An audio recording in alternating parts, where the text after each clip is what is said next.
La Russie a été au cœur des critiques ce jeudi lors du Conseil de sécurité des Nations Unies, réuni à la demande de la France pour évoquer la situation en Ukraine. Le secrétaire général de l'ONU a réagi à la menace du président Poutine de recourir à l'arme nucléaire. L'idée d'un conflit nucléaire, autrefois impensable, est aujourd'hui évoquée par certains. Rien que cela est totalement inacceptable. L'impunité des crimes commis depuis l'invasion de l'Ukraine par la Russie en février dernier était au programme des discussions.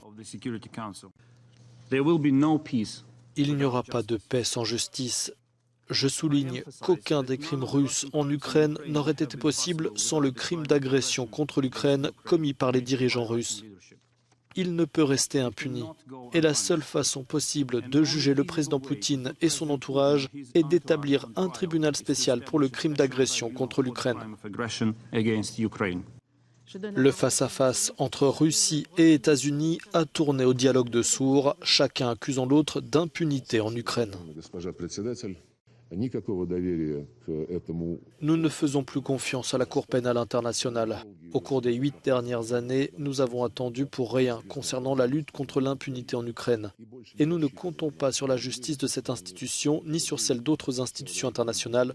Le temps de l'attente est terminé. Anthony Blinken a appelé la communauté internationale à contraindre Vladimir Poutine à rendre des comptes. En quoi cette agression du président Poutine contre l'Ukraine améliore-t-elle la vie ou les espoirs d'un seul citoyen russe? Un seul homme a choisi cette guerre, un seul homme peut y mettre fin. Car si la Russie cesse de se battre, la guerre prend fin. Si l'Ukraine arrête de se battre, l'Ukraine est finie.